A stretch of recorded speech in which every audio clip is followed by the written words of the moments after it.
Hello. On behalf of the Rockefeller Center, I would like to welcome you to today's Rocky Watch with Professor Ann Alstott, who will be speaking about the public option beyond healthcare. Before we get started, a couple of Zoom housekeeping details. You can ask your questions at any time during the event by using the Q&A button.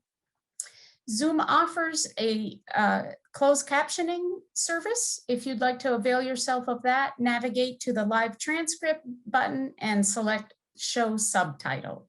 If you don't see that option, it may be under your more button. It is now my great pleasure to introduce tonight's host, Herschel Nachlis, a professor of government at Dartmouth and a policy fellow at the Rockefeller Center. Thank you, Herschel, and welcome to everyone. Great. Thanks so much, Joanne. And it's great to see all of you here today for today's important and timely conversation. Thank you for joining us. So as Joanne said, I'm Herschel Nachlis, a professor in the Rockefeller Center for Public Policy in the Department of Government here at Dartmouth. And it's a great honor and a great pleasure to virtually welcome Professor Ann Alstott here to Hanover. She's the Jacquin D. Bierman Professor at Yale Law School, a renowned scholar of American social policy and tax policy, and the author of essential books about subjects including retirement policy, child and family policy, and today's subject, her newest book, The Public Option. It's a fantastic book that I would highly encourage everyone to buy, or perhaps more to put to the point, to borrow it from their local public library. Now, it's worth emphasizing that simply calling The Public Option a book about policy reform is a bit like calling Hitchcock's Vertigo a movie about Jimmy Stewart's fear of heights. There's just a lot more to it. The Public Option does a range of important things all at once. The book first offers a normative ideal outlining what a just arrangement of social and political institutions would look like. Second, offers an analytic principle, the public option, that it argues can help us robustly and practically achieve that normative ideal. And third, it spends most of its time providing a rigorous and detailed empirical analysis of a phenomenal range of public policies, their associated costs and benefits, and how they fit into this broader vision. So this book really sits at the core of some of today's most important discussions about American politics, policy, and governance. And two final notes before turning the microphone over to you, Professor Alstott. First, our format will include about a 20-minute talk on the book. Then we'll have a conversation for 10 or 15 minutes about the book. And then Professor Alstott will respond to your questions for about 10 or 15 minutes. So please feel free to chime in as Joanne suggested. And one final point, it's worth noting that beyond all of this impressive scholarship, Professor Alstott is an award-winning teacher. She has won 5 teaching awards across her time at Yale, Columbia, and Harvard Law Schools. 5 teaching awards is a lot, folks. So please join me in welcoming Professor Alstott. Thanks to all of you for joining us, and I look forward to the conversation. Thank you so much, Herschel. That was such a gracious and nice introduction. Thank you. Thank you, everybody, for having me. I'm glad to be here, at least virtually so. So I'll dive right in, and as Herschel says, we will I'll talk at you for about 20 minutes or so, and then Herschel and I will have a conversation, and then invite you all to join our conversation with some questions. So my work, I should say, on the public option and the book that Herschel held up is with my co-author Ganesh Siddharaman. So Ganesh couldn't be here today, but I want to give him all due credit since this is very much, it was a lot of fun, I have to say. We had a lot of fun working together and writing this. So I thought I'd start with some broader themes before I dive into the, what is a public option? Why should you care? Public option beyond healthcare. Ganesh and I wrote this in the wake of the 2016 election. For progressives interested in public policy, that was not a fun time. And had we known what the next 4 years would look like, we would have probably been even more despondent than we were at the time. But the origin story of the book is that Ganesh and I were talking about healthcare reform. Many of you may associate the public option with healthcare reform, where it means a government-provided health insurance option. You can take the public option or not take the the public option. It's up to you.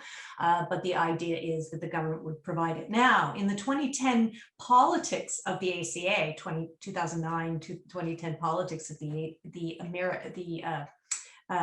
ACA, Affordable Care Act, the public option became kind of a lightning rod, really, for partisan, polarized politics, something that we've continued to see, on steroids, really.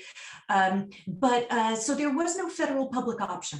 It was Joe Lieberman, I think, that then senator, who killed it. And it was very much, as I say, a kind of lightning rod for worries about socialism and big government and things like that. And, as Ganesh and I talked about the public option, we actually kind of, far from seeing it as socialism or big bad government or something like that, we actually saw a lot of promise in it. We started thinking about, well, wait a second, we have a lot of public options in American life, and we like a lot of them, right? So Herschel mentioned the public library. Public library is a public option.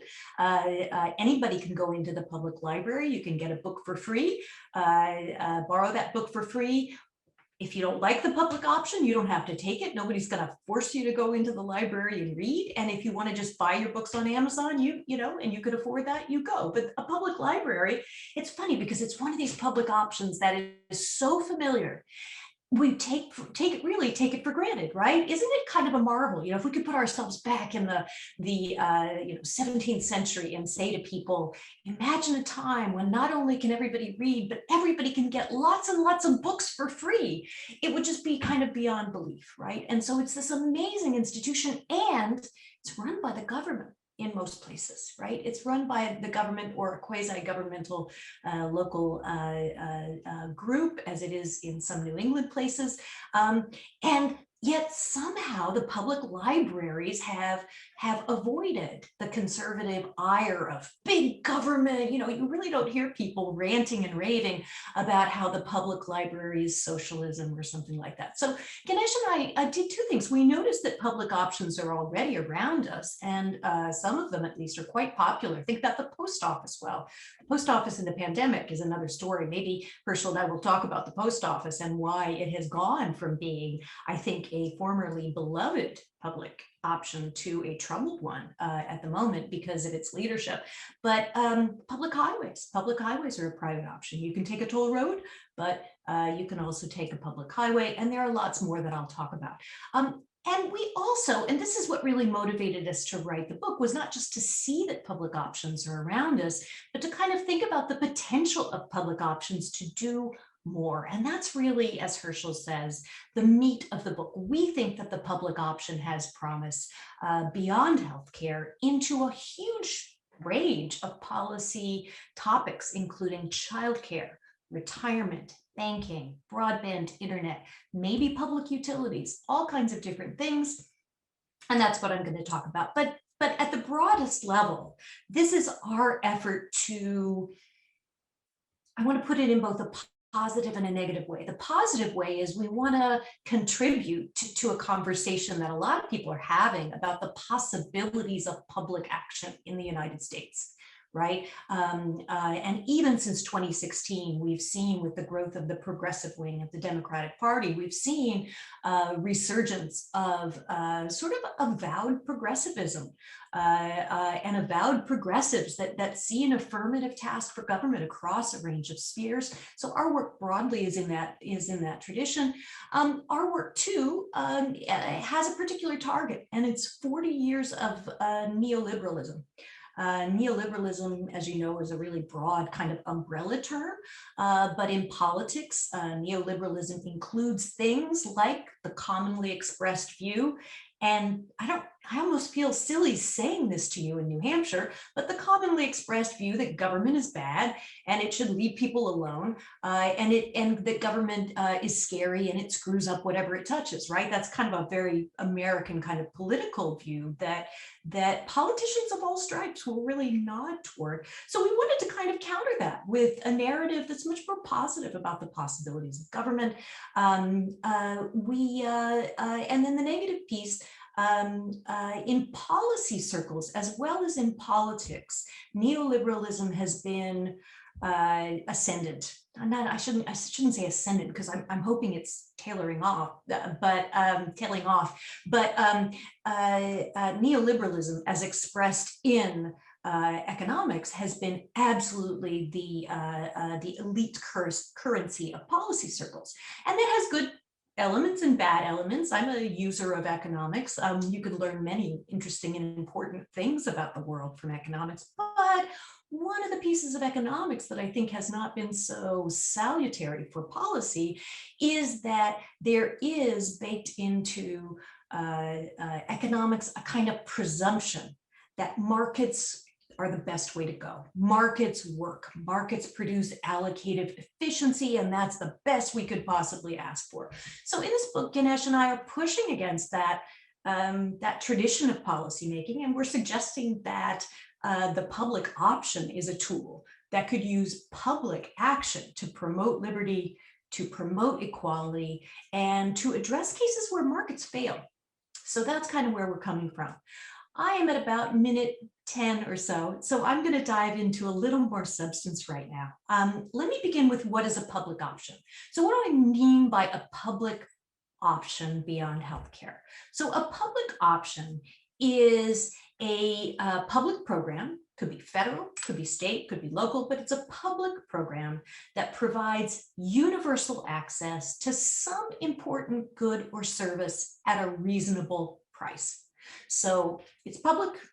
It provides universal access to an important good or service at a reasonable price. Oh, and I forgot the most important part of the option, which is that it coexists with private provision, right? It coexists. So just take an example, take the post office, right? So the post office is public. It provides us, and again, if you could go back in time to various places in the world and say, anybody in the society could mail a letter or a package to anybody else in the society for an amount of money that is not very much, right? A letter is not very much, a package is not very much. Rates might be too high right now. We could talk about that. But compared to, say, Federal Express, post office is a real bargain. So it provides this important service. It provides it at an affordable price, and it provides, and yet it coexists in the marketplace with private options. So if you want to use Federal Express, or if you're really rich and you want to use a courier service, you can, but you can also use the public option. And so there are lots and lots of examples like that. Public schools are a public option, right? Just under 90% of American children attend public schools. They are free, so that's affordable. They, of course, there are taxes that are paid, and there's a lot of controversy in many places about how those taxes should be raised and so on. So they're not free, but they're free. You know, nothing in life is free, right? But they're free in the way that government is free, meaning that taxes should be, sometimes are, and certainly should be, taxes should be a mode of collecting and redistributing money and making it possible to provide these affordable items at a reasonable price. So I won't get too technical. We identify a couple of kinds of public options. There's a baseline public option, which is one that everybody just gets, and then you can top it up with private provision if you want to, a private purchase. So an example of that is Social Security. Almost everybody, on the order of 95% of American workers, get Social Security retirement.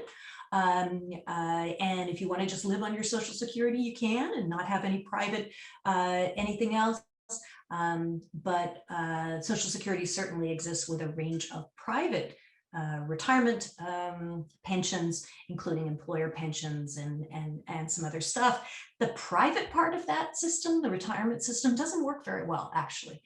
So you might be saying, gee, that's a case, or I would say that's a case where the public option works extremely well, Social Security. It's the private option that we have structured in some pathological ways that doesn't work all that well. So just keeping an eye on the clock here. I love the idea of a conversation, so I don't want to go over. What is it that we think public options are good for? So as I make this move from the descriptive, just, hey, there are public options out there, I guess I should say also about the descriptive move, part of the book's task is just to introduce everybody to this idea that public options are all around us and that it is a policy tool that is available. That does not mean that we should have a public option for everything. And I'll get to that in a minute, but it does mean that the public option is one tool that you can use once you have identified a rationale for government action, right? So there may not, in any given sphere, there may not be a rationale for government action. Take hairdressing services. I don't really think that that's something that's so fundamental that we need to provide it. And I think it's a case where the market's working pretty well. Most people can get a haircut at an affordable price or do a haircut at home. Here we wouldn't really sort of say, oh, there's a need for government action for a public option for haircuts, right? And so that might seem like a silly example or a trivial example, but it goes by way of saying that the public option is a tool when there's a case to be made for government action. And so there might be public goods where a baseline public option would be a good option. There might be cases of positive externalities. There might be merit goods. There might be just essential goods in a just society that we think everybody needs. And our foil throughout the book is the idea of vouchers. Vouchers are the neoliberal policy tool that have dominated policy discourse on really both sides of the aisle for the last 40 years or so. So when I say vouchers, you might think about school vouchers, which have a particular political vector.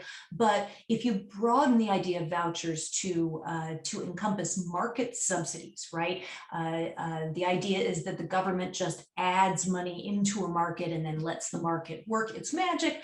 The U.S. government, federal and state, and local governments are full of voucher programs of that kind.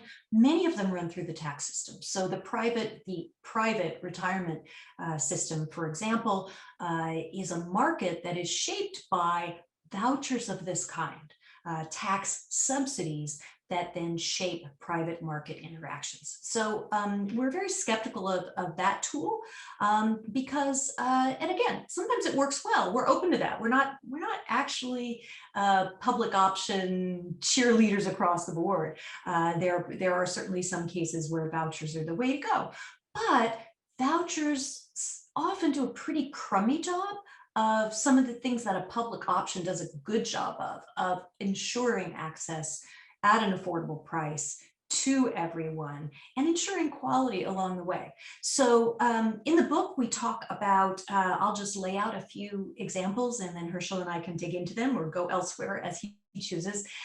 We talk about a public option for childcare, which could be of a smaller or more ambitious variety. The pandemic certainly has showed us really the critical importance of childcare. Childcare, I feel bad even having to say this, but childcare is not babysitting.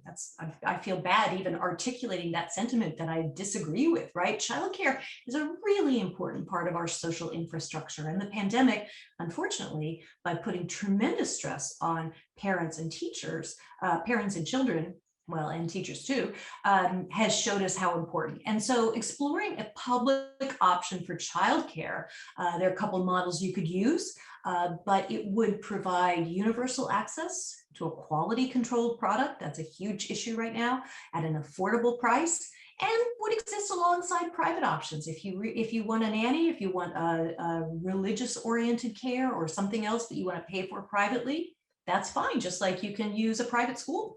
But imagine, and we try and spell this out in the book, imagine what it would be like to have a public option for childcare as they do in other countries, right? We are very much behind in this. So just a couple more examples. We talk about retirement and a public option for retirement savings on top of Social Security. We talk about broadband internet. Actually, we talk about internet as one of these, Rawls might call them primary goods, right? So Rawls wrote a long time before the internet, at least for most of us. I guess maybe it existed, but before most of us used the internet. But think about it, broadband access is arguably, and I think it is, one of the basic services that everybody should have, right? You can't really look for a job without it.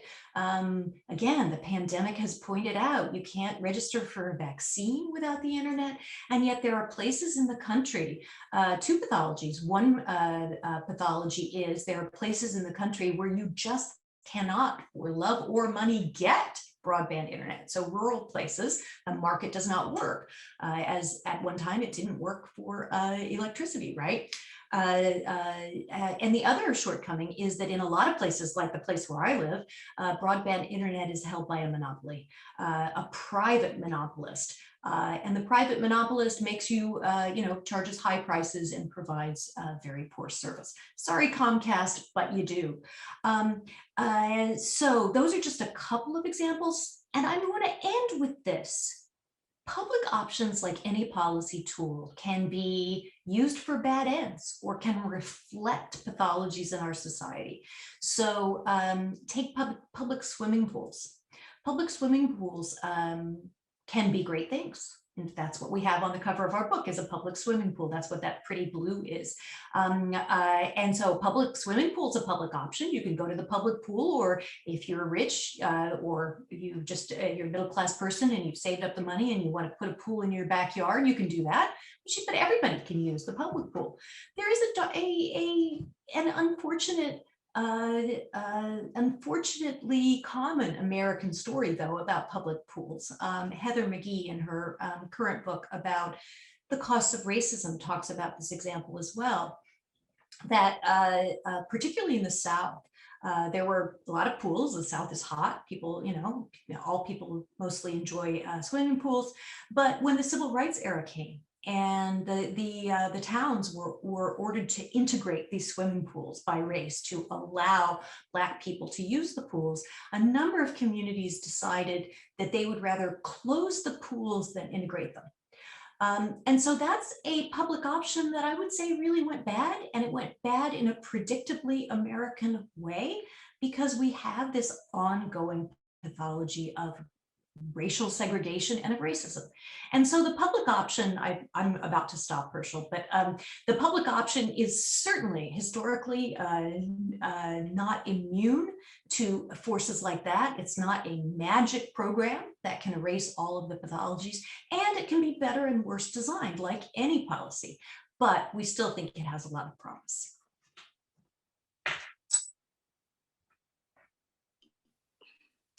Brilliant. Thanks so much. Thanks so much for that phenomenal outline of the book. Again, there's a ton in the book on all the dimensions that Professor Alstott just spoke about. So I'd highly encourage folks to check it out. So we'll give you a moment to have a drink of water or coffee. But I'd like to start in part where you began back in 2010.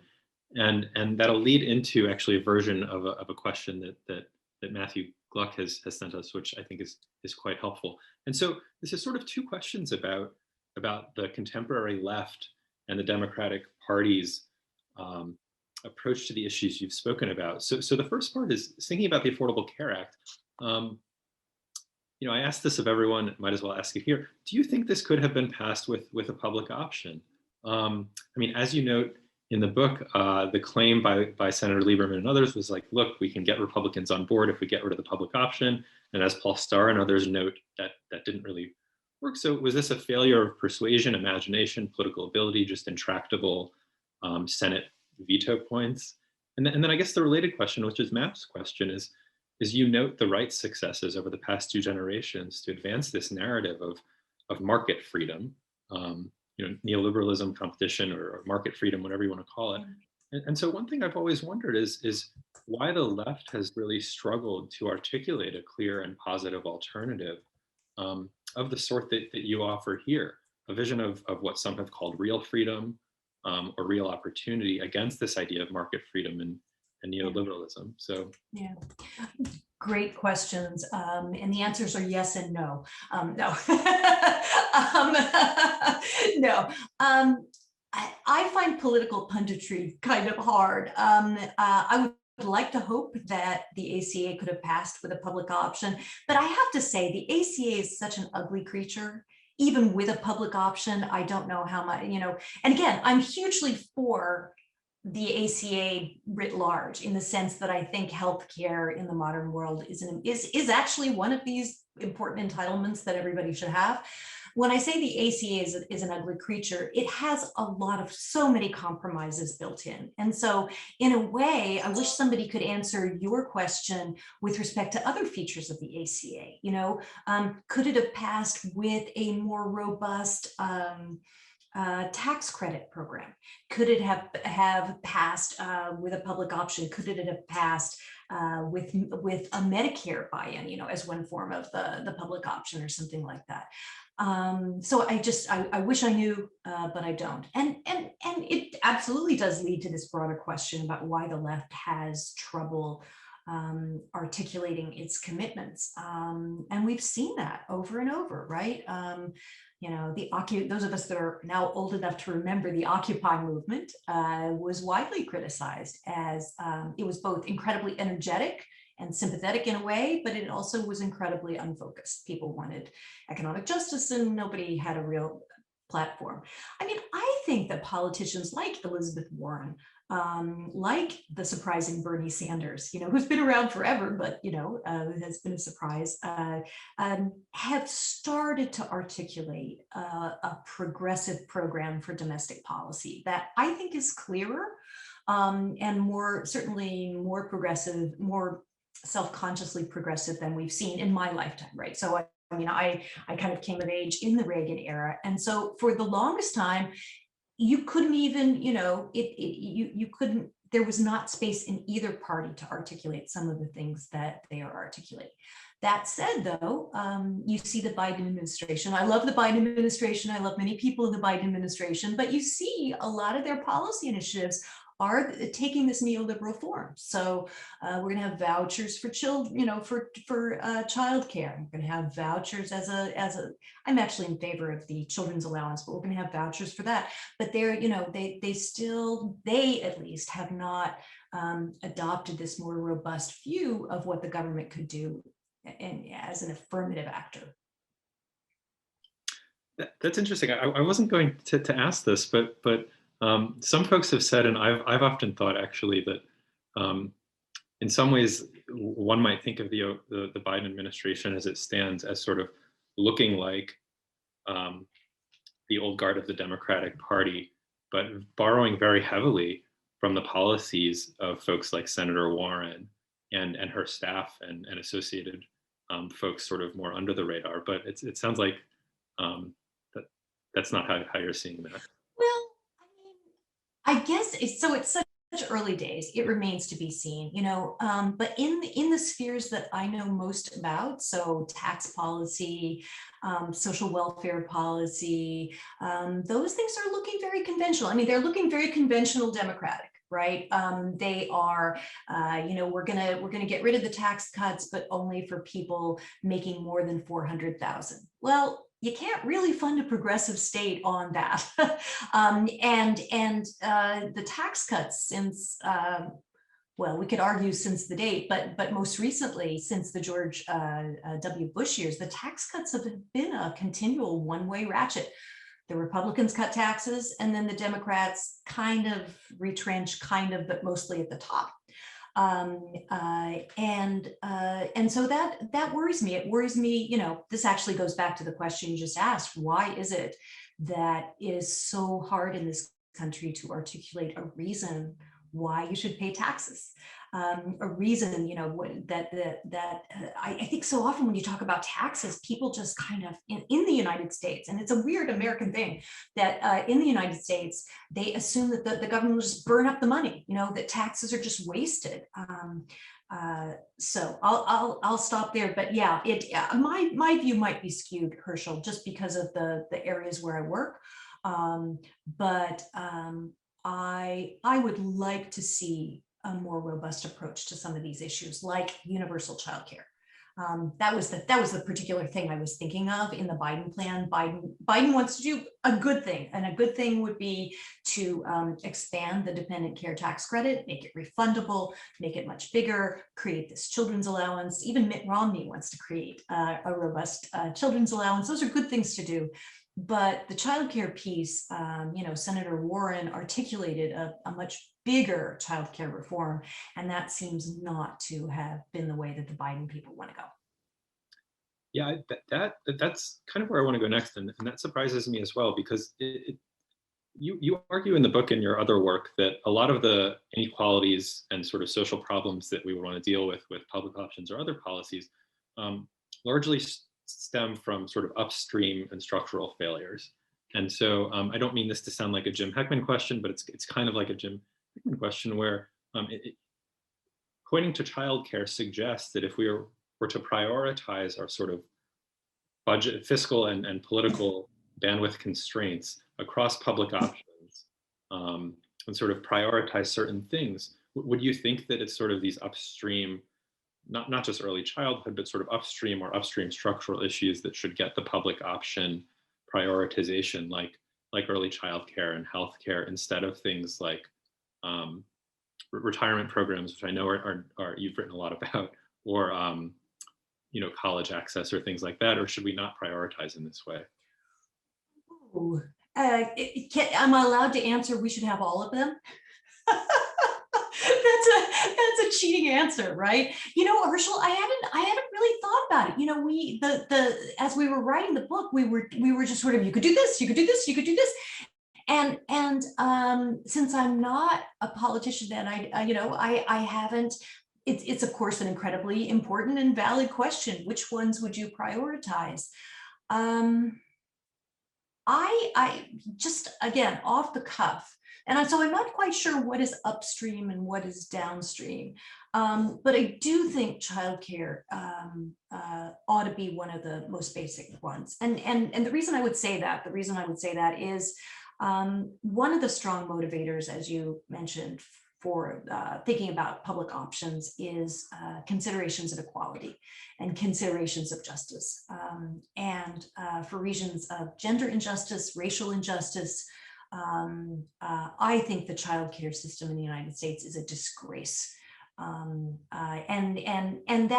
childcare broadly, meaning not only daycare centers, that kind of childcare, but also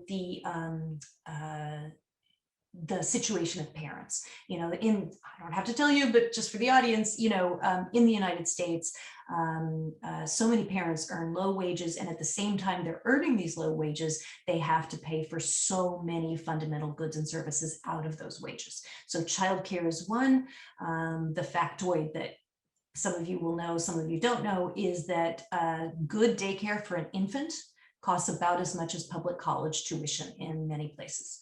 And if you're a minimum wage worker, certainly, but even a middle class worker paying, say, $12,000 a year to have your baby taken good care of is just not in the cards.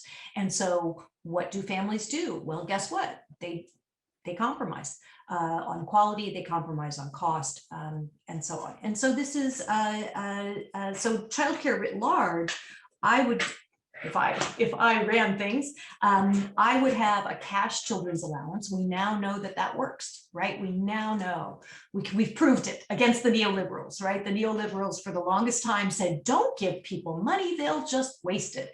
And we now know through the magic of social science that there's a causal relationship between parental income and just parental cash, not even earned income, and children's well-being. But I also think moving toward either a public school-based or a kind of a quasi-military childcare type system is really fundamental. And maybe one reason to start there is children, of course, right? Children getting the next generation right, but also it's a really long-term thing. That's a big ask, it's a big project, but if you get it started, in a generation, you could have public childcare. Perfect. Let me follow up on that and relate it to two questions that we've gotten from Amy Park and Christopher, which are about designing and implementing these public options in a way that enhances equality and is sensitive to things like residential segregation, which you talk about in the book. And as I was reading the book, I think Amy and Christopher's questions also strongly relate to the question of, should these programs look more like a large federal program, large federal public option like Social Security, or public options that are more sensitive to particular concerns of states and localities? And I think, I mean, to me, this sort of federal versus state question really runs into Amy and Christopher's questions about these sort of equity and justice concerns. So I'm just wondering what you think about all of that.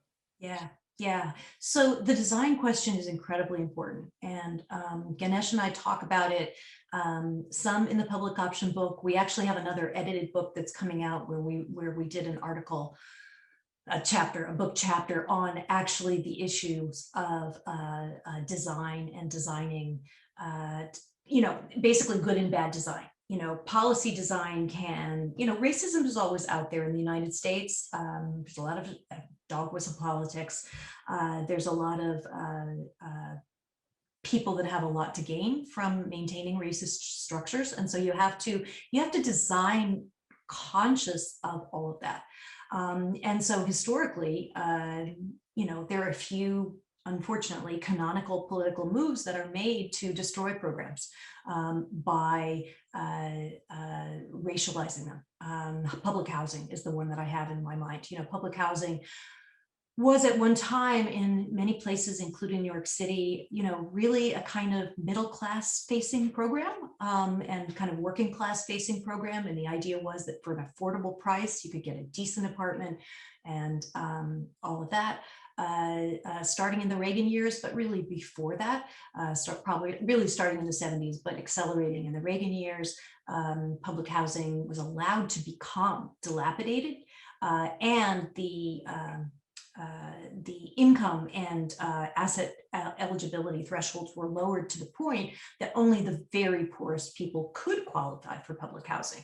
So the politicians did what politicians unfortunately do, and that is they first, destroy the program by making it a poor quality program. They then design the program so that only people who really have a lot of different needs going on. I mean, the public housing thresholds were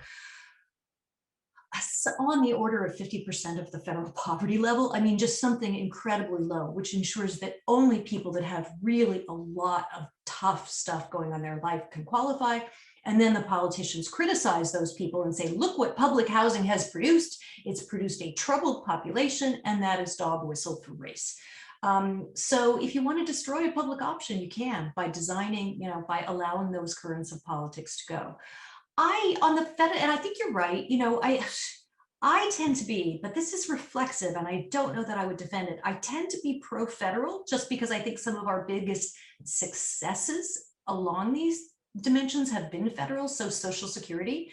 Now, Social Security is not 100% clean, right? Social Security, when it was enacted explicitly to exclude domestic workers and agricultural workers, and those are race neutral categories, but they're not actually race neutral. They were intended to be proxies for African Americans, and so even that program, which today is a kind of beloved progressive achievement, had a very racist imprint on it in the beginning. Now that is gone at this point. Social Security, as Herschel certainly knows, and other people know, is one of the biggest successes across racial categories, across classes, across genders.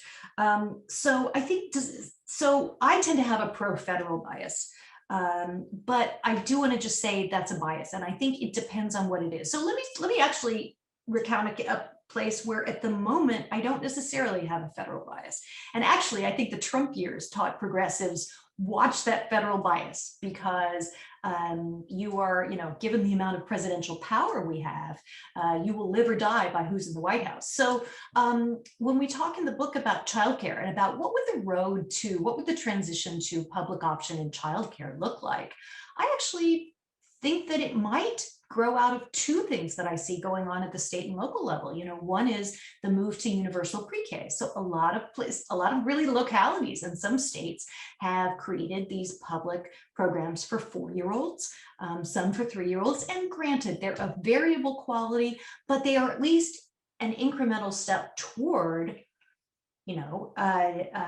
regularizing childcare for 4-year-olds and so on. So that's a good thing. And the other thing is after school care. After school care is actually being done in most places by philanthropy. I mean, that's kind of a disgrace that after school childcare in most places in the United States is not part of the public school system.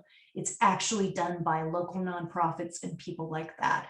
But again, that's something that's kind of coming from the ground up in a way. These nonprofits are providing something that's needed. And I argue in the book that if that could be regularized, that would also be a step towards a kind of bigger system of public child care that would recognize that kids don't stop needing care when they hit age 5. That's all phenomenally helpful, and I'm totally persuaded of your bias or whatever you want to call it. We've got a lot of fantastic questions that I promised to weave in as we move along. There is a sort of tangential question that, because there are so many students here, I feel it's really important to ask, and it's about the universal basic income. And the reason it's really important to ask, I think, is that I have been very surprised by the number of my students at Dartmouth who really adore the universal basic income.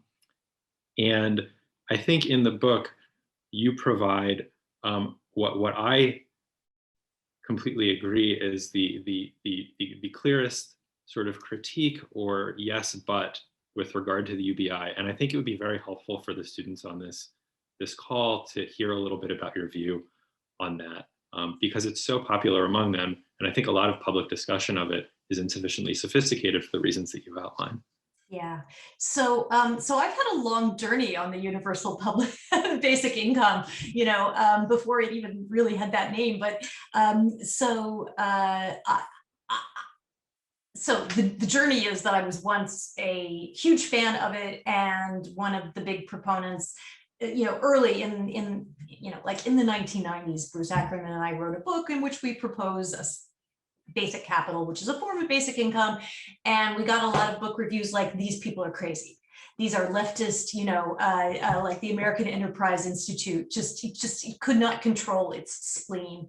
The idea that we would give people money for nothing, big government, it's worst. Anyway, that's a long time ago now. And, I'm still in favor of a UBI, but as I've lived with the idea, as I've thought about the idea over time, I've kind of moved from thinking of it as the one-stop shop, to, as you say, sort of yes plus or yes but.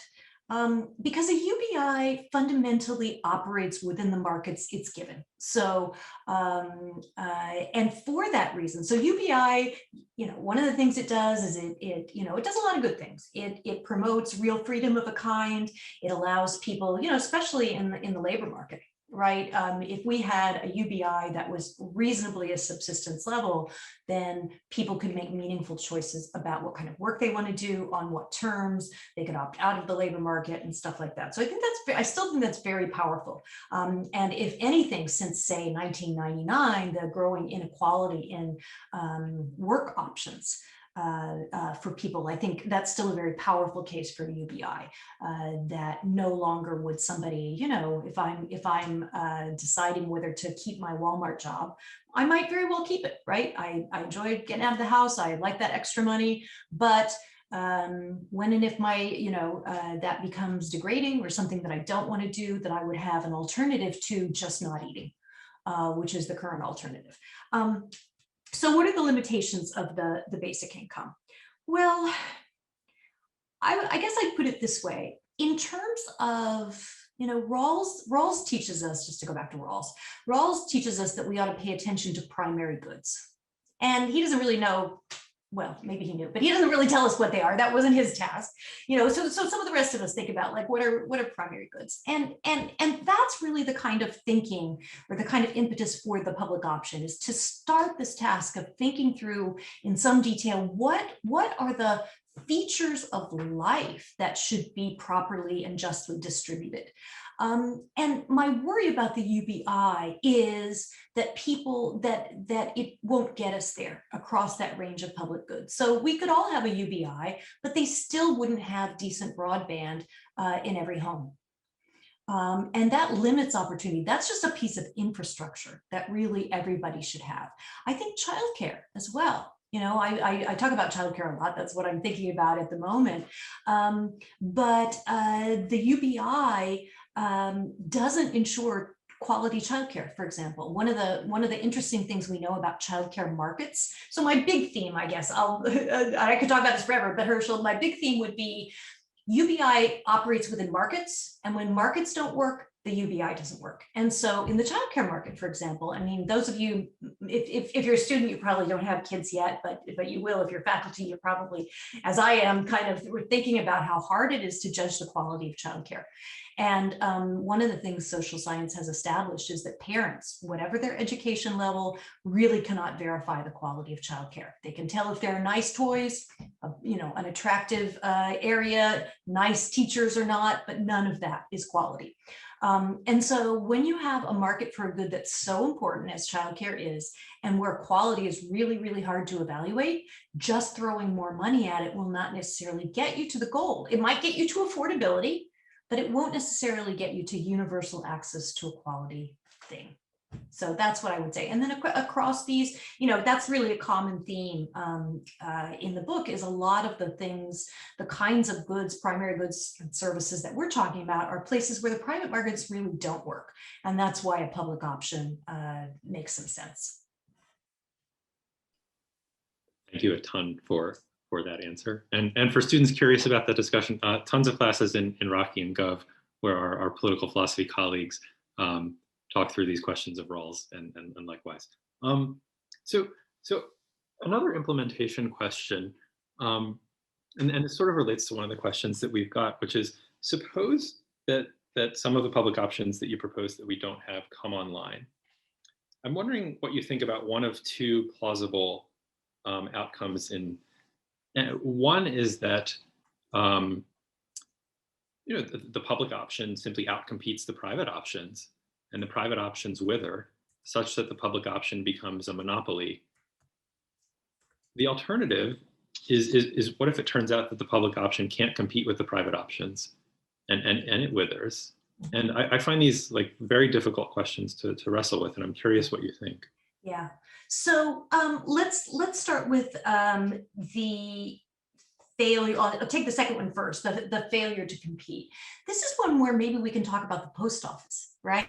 So the post office is designed, the post office right now is designed in a way that I think is not good as a public option, in the following sense, that it is mandated to be a zero budget drain. So the federal post office doesn't get any subsidy from the federal government. Instead, it basically has to operate as a highly regulated market actor. And the reason I think that's bad is, or questionable, is there's no particular reason to think that any particular public option should or shouldn't operate on its own. You know, what do I want to say? Here at Yale, we say talking about boats resting on their own bottoms. That makes sense. I don't know. It's never made sense to me. But the idea is that it should pay for itself. So some public options will pay for themselves, or they can have small fees built in. We talk about postal banking, and there's some neat proposals out there for postal banking, and that actually wouldn't cost the government. It would cost it something, but not a lot. The retirement things that we talk about wouldn't cost anything. But something like even the post office, you know, because it's a public option, you really have to think through, well, what should rates be set at? What is affordable? And if to make it affordable, we need to have a subsidy to keep it going, then I think as part of the design, we should have a subsidy to keep it going. The danger is that if you do what they have done to the post office and try and make it act like a market actor, then it will act like a market actor. And so if the Postal Service, continues to say, offer really horrible, slow, regular mail, but then very expensive FedEx competitive overnight letters or something, maybe that's profitable. I don't know, but it certainly doesn't implement the mandate of the public option, right? To provide an important thing at an affordable price. So, whether it now, there are different reasons. I think one of the reasons it really is hard to think this through is there are different reasons why a public option might wither. So I just sort of jumped at one. A public option could wither if it is underfunded to do what it's supposed to do, right? So, hey, we could come back in 10 years and there won't be a post office because the leadership of the post office was allowed to turn it into a poor service, high cost entity. Who wants that, right?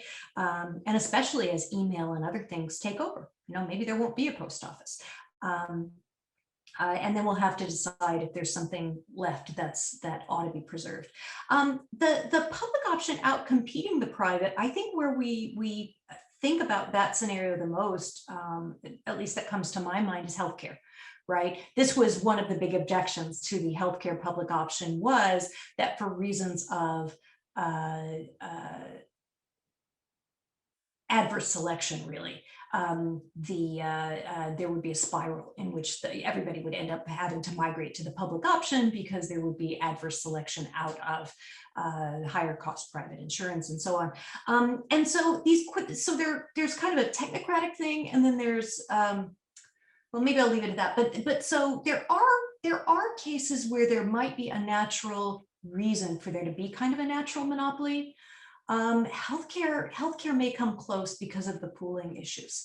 So actually in the book, we say that if we were doing things, we would have a baseline public option for reasons of pooling, and a baseline public option would cover everybody. It'd be a universal payer of some kind.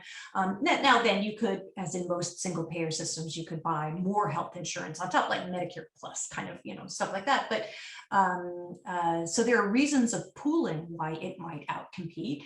And then I suppose there are, the thing that to me is harder to think about is,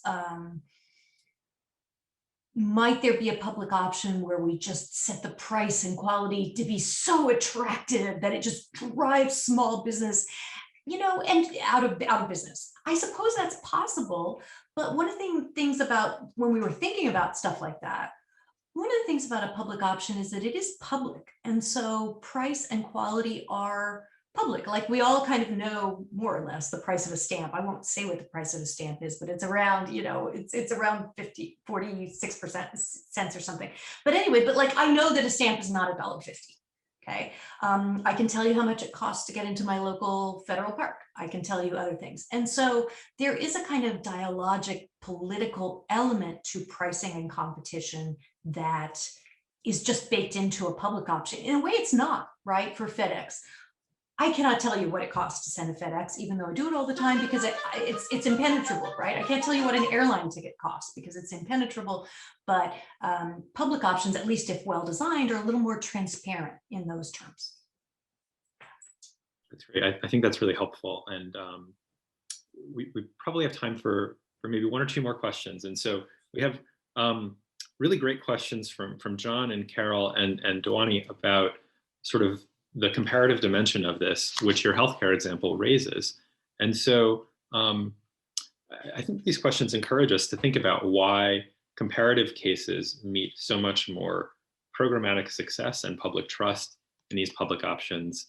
And we could point to many examples, and what we could do here to regain the trust required to sustain these programs. So I think that'll be the last substantive question. Then I have a quick final question when we're done with that.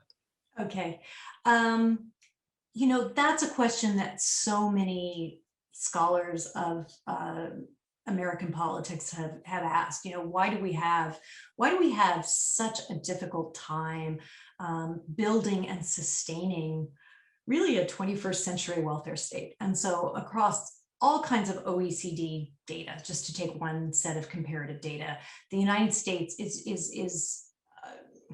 this is contestable, but we certainly spend less explicitly than our comparator countries do. Now, implicitly, if you take into account the tax system, we spend probably about as much, but we have a funny way of implementing social programs in the United States where we hide them. We hide them in the tax code. We call them tax cuts. We deny, in fact, that there are public programs.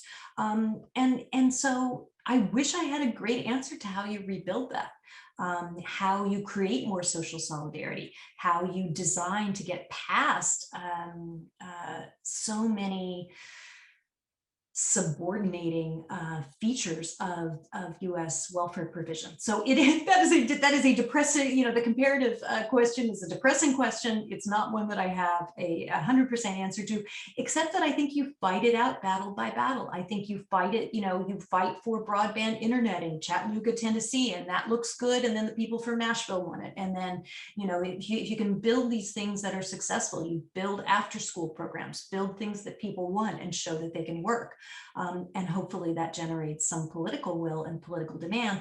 And that kind of brings us back to where we started, in a way of kind of some of our most successful public options, people probably don't really register them as government, right? Like the public library. We're not out there like, big government, get your books here. It's really like, oh, the library's really sweet, and there's that nice lady that like that's what it feels like. And so how do we build public options that feel like that are acceptable to the American way, rather than big bad footprint of government? I like how we turn the pessimism into optimism there. Okay, very, very quick final question. What advice would you give to our students on this call, for those with interest in the law, public policy, social policy, just all the issues that you care about? What would you suggest to them? You mean career-wise, or? Best two pieces of advice that come to your mind off the top of your head. Oh golly, I think of law and government as tools for good, right? We focus in the United States so much on examples where government does harm, examples where money is wasted. But I do sit in a law school, and I really do think of law as something that can be a force for good. It can also be destructive, it can be intrusive, but it can be a force for good. And the more you can educate yourself and learn about stuff like that, the more you will get past some of the smoke and mirrors that are talked about it, and the more you can equip yourself with tools to actually do real policy analysis. Thank you so much for that, for this brilliant talk and brilliant book that everyone can go get at their public library or buy. And I will turn things back over to our colleague Joanne. Thanks so much. Thank you, guys. As an ex-librarian, you just warmed my heart to the whole event. But thank you both to Professor Nachlis and to Professor Alstott for such an interesting discussion tonight. And thank you so much for sharing your knowledge and research with us. I want to thank everybody in the audience. I hope to see you next week when the Rockefeller Center hosts two events. We are hosting on Wednesday night at 5 o'clock, the UNH President Emeritus, Mark Huddleston, who will be talking on the burden of student debt, which may relate to tonight's topic too. And then Thursday night at 7 o'clock, we have two professors from Tuck, Professor Kurt Welling and Professor Peter Fisher, will be here to talk about the recent GameStop stock trading episode. Thank you all so much for spending your time with us, and we hope to see you next week.